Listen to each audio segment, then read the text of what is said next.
Mi nombre es Sebastián Navarro y durante 7 años conduje ambulancias nocturnas para servicios de emergencia médica del Pacífico en Tijuana.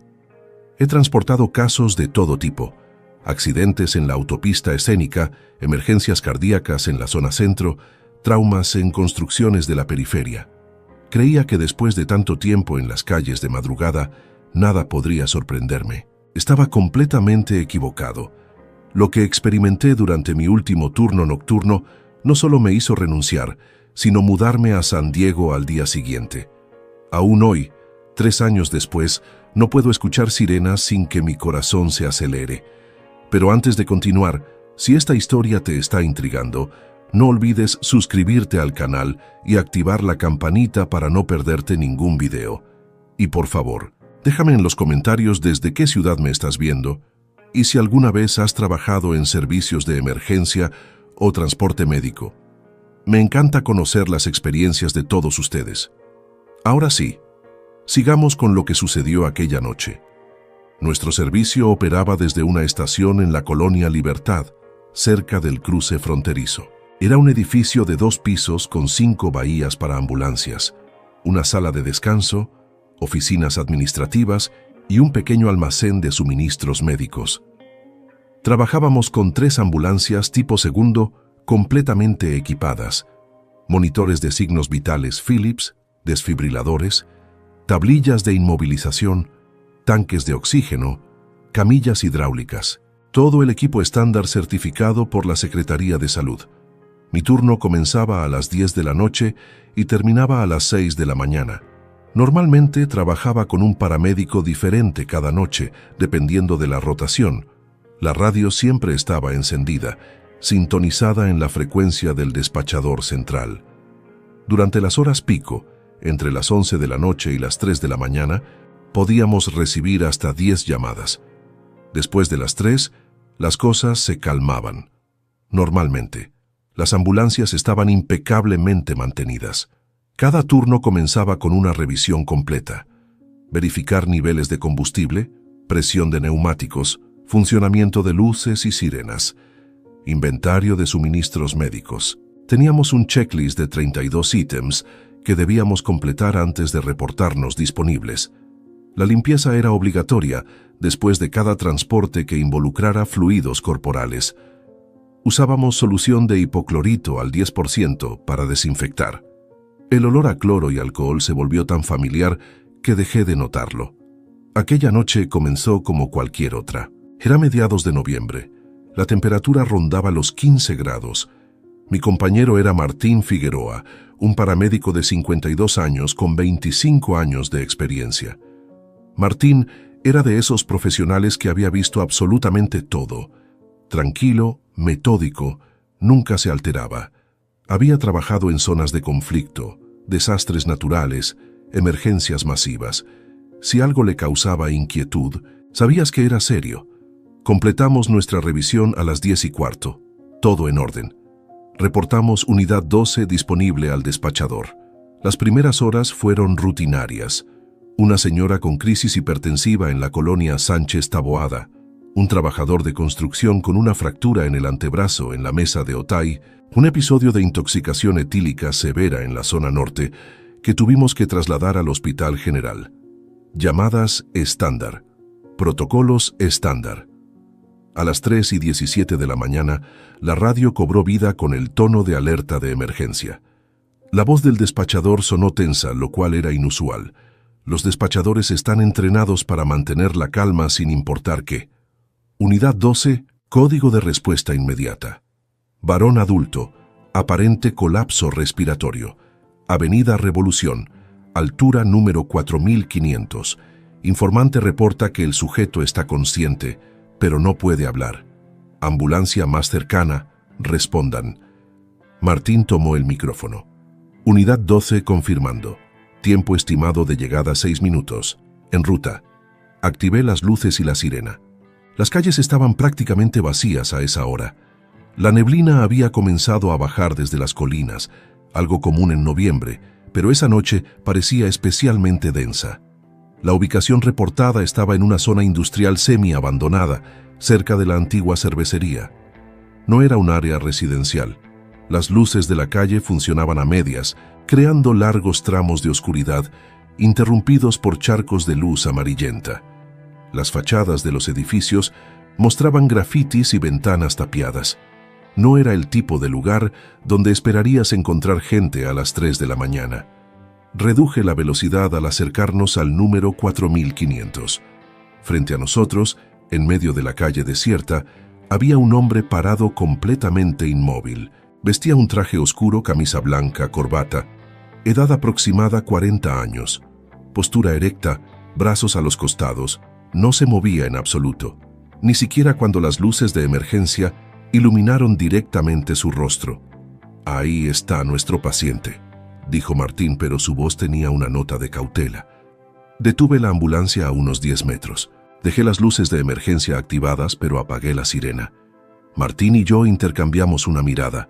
En 7 años de trabajo nocturno, desarrollas instintos, y algo en esta escena no se sentía correcto. Martín bajó primero, maletín médico en mano. Yo lo seguí, llevando la tabla de inmovilización por protocolo. Nos acercamos al hombre con precaución. «Señor, somos servicios de emergencia. ¿Usted llamó solicitando asistencia?» El hombre no respondió. No movió la cabeza, no parpadeó. Simplemente nos miraba fijamente, o más bien miraba a través de nosotros. Martín se posicionó frente a él. «Señor, voy a examinar sus signos vitales. ¿Me permite?» Ninguna respuesta. Martín sacó su linterna y la dirigió a los ojos del hombre. Las pupilas no reaccionaron a la luz. Eso ya era anormal. El reflejo pupilar es uno de los indicadores neurológicos más básicos. Martín frunció el ceño. «Sebastián, trae el monitor».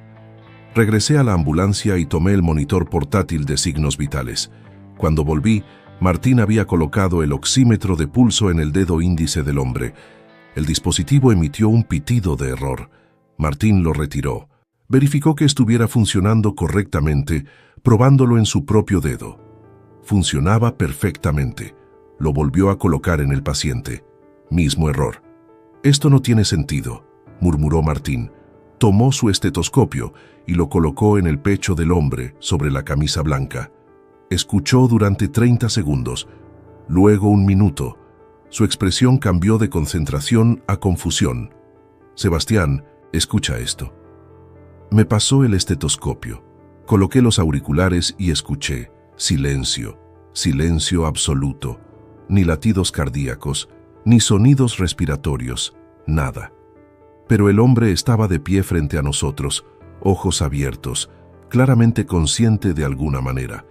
«¿Estás seguro de que el estetoscopio funciona?», pregunté, aunque era una pregunta absurda. Martín había usado ese mismo instrumento media hora antes. Martín sacó el termómetro digital del maletín. Lo colocó en la frente del hombre. El dispositivo parpadeó y mostró: «Error, temp fuera de rango». Lo intentó de nuevo. Mismo resultado. «¿Qué temperatura está detectando?», me pregunté. Martín me mostró la pantalla antes de que se borrara. 4. 2 degrees. Imposible. Una persona con hipotermia severa entra en paro cardíaco mucho antes de alcanzar esa temperatura. Y este hombre estaba de pie. La neblina a nuestro alrededor se había vuelto más densa. Podía ver mi aliento condensarse en el aire. La temperatura ambiente había bajado notablemente. Las luces de emergencia de la ambulancia creaban halos rojos y azules en la niebla, haciendo que todo el escenario pareciera irreal, como una escena congelada en el tiempo.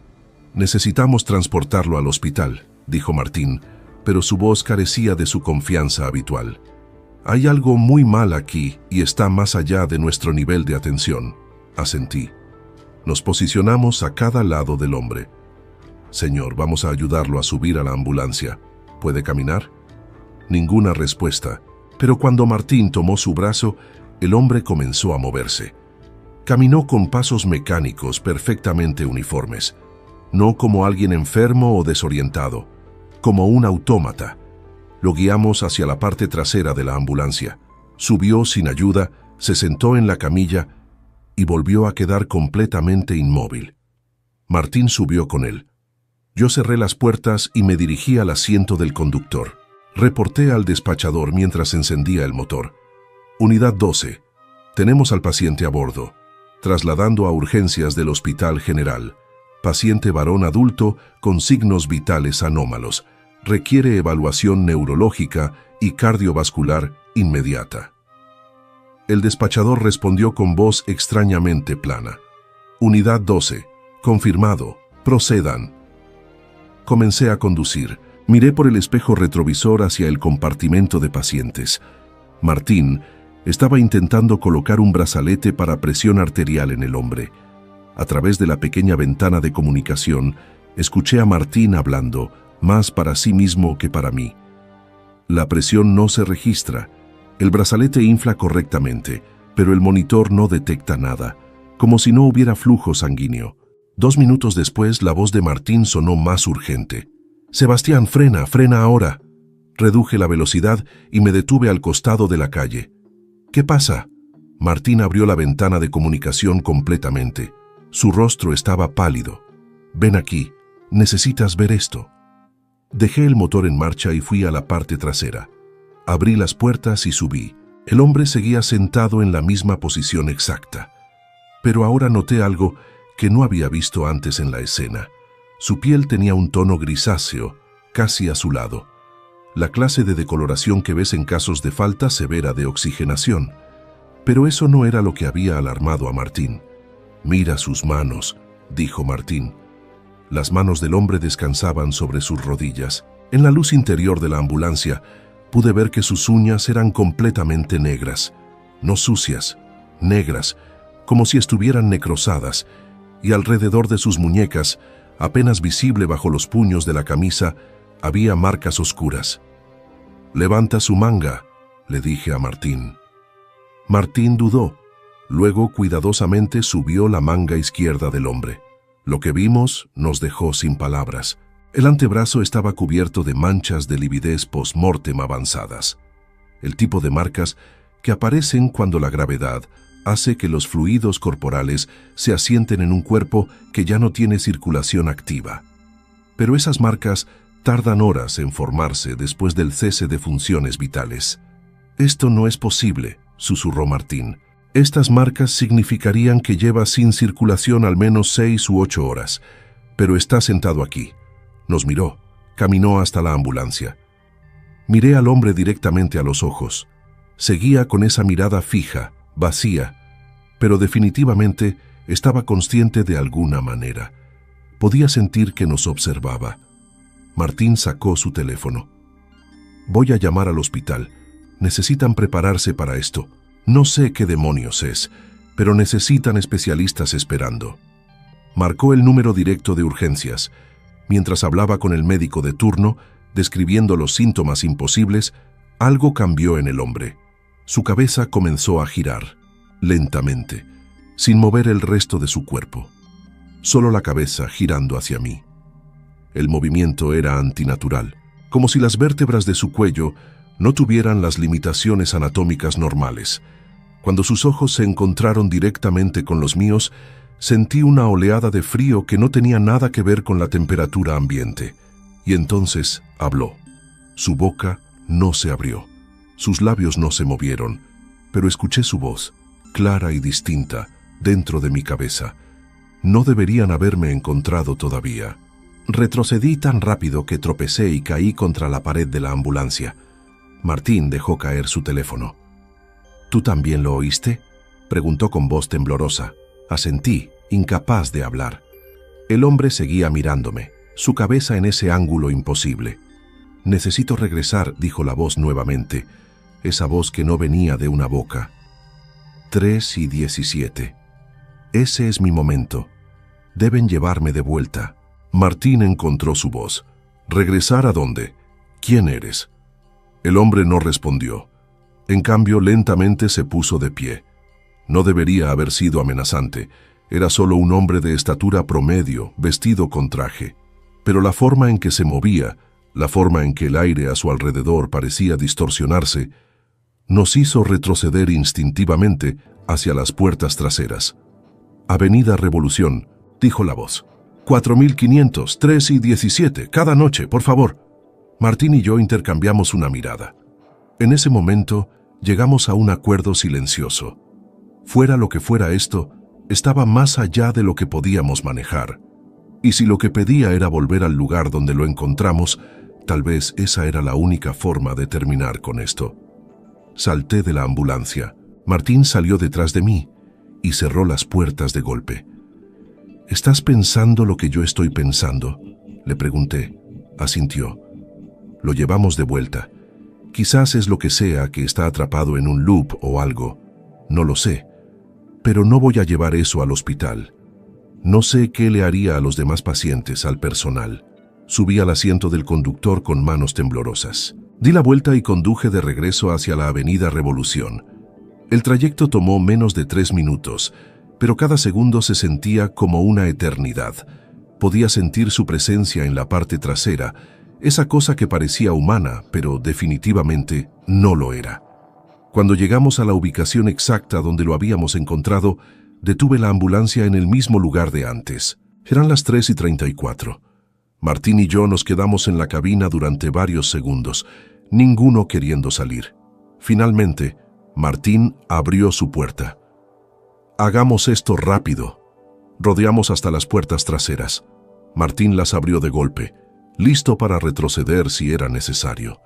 El hombre estaba parado justo detrás de las puertas, como si hubiera estado esperando ahí todo el tiempo. Nos miró a ambos con esos ojos vacíos.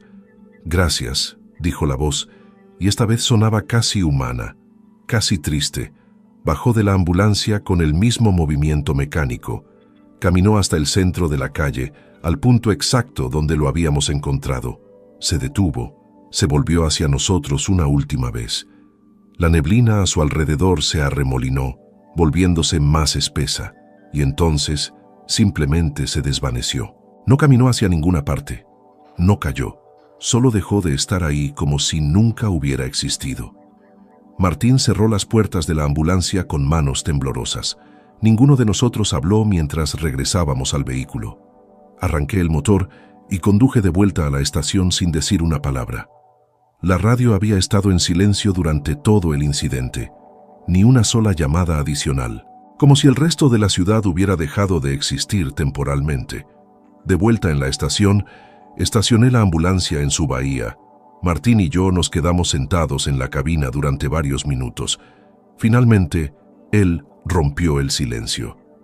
¿Qué escribimos en el reporte? Era una buena pregunta. ¿Cómo documenta algo así? Respuesta a llamada falsa. Dije finalmente. Llegamos al lugar. No había paciente. Reportante no identificado. Fin del servicio. Martín asintió lentamente.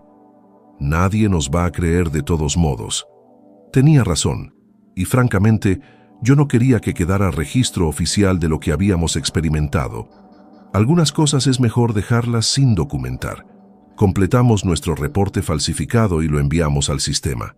El resto del turno transcurrió sin más llamadas. A las 6 de la mañana, cuando terminó nuestro horario, Martín me miró antes de irse. «No voy a volver a trabajar turnos nocturnos», dijo. 25 años en este trabajo y nada me había asustado realmente, hasta esta noche. No lo culpaba. Conduje a casa mientras amanecía. Debería haber estado exhausto, pero mi mente no podía detenerse. Una y otra vez reproducía la escena.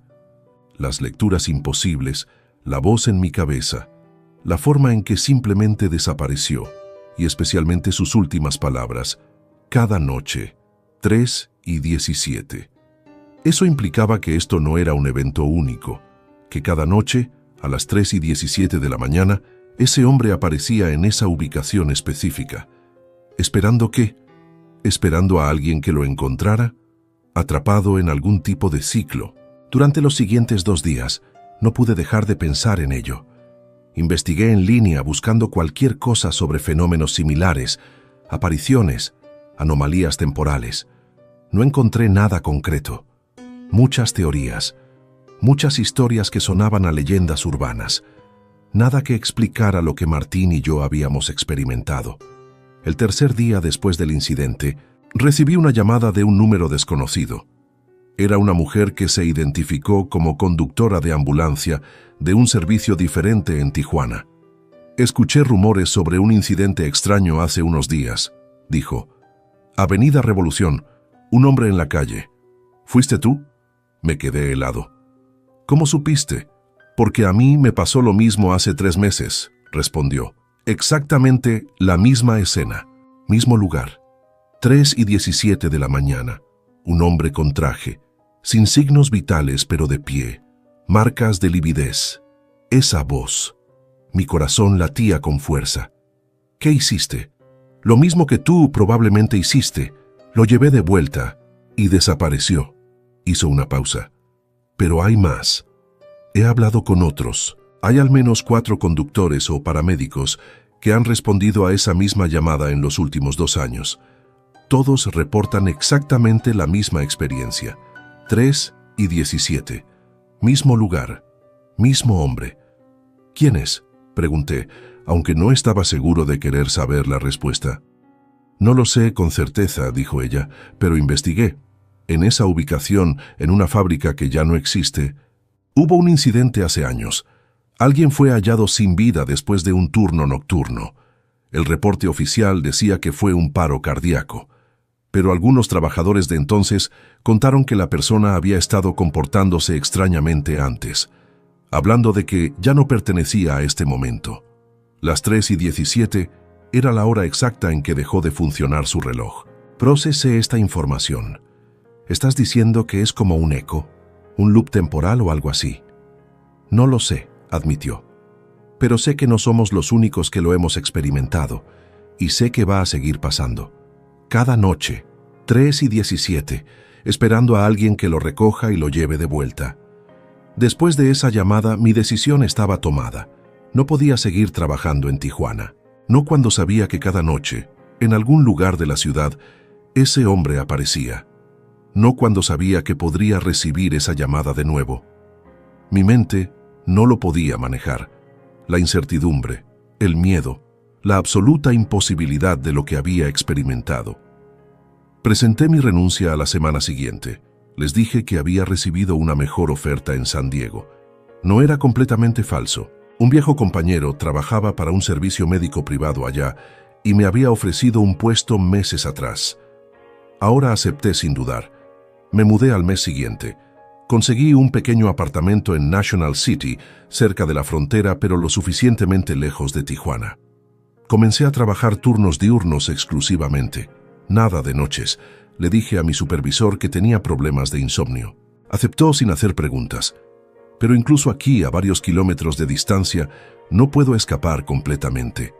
Cada vez que escucho una sirena de ambulancia en la noche, especialmente alrededor de las 3 de la mañana, me quedo despierto, preguntándome si en ese momento, en alguna calle de Tijuana, alguien está respondiendo a una llamada. Una llamada sobre un hombre parado inmóvil en medio de la calle. Un hombre que no debería estar de pie, que no debería estar consciente, que no debería existir según todo lo que sabemos de medicina y biología. ¿Sigue pasando? Probablemente. ¿Hay otros lugares como ese? ¿Otros momentos atrapados en loops imposibles? No lo sé. Pero ahora sé que el mundo es mucho más extraño y aterrador de lo que la ciencia nos dice.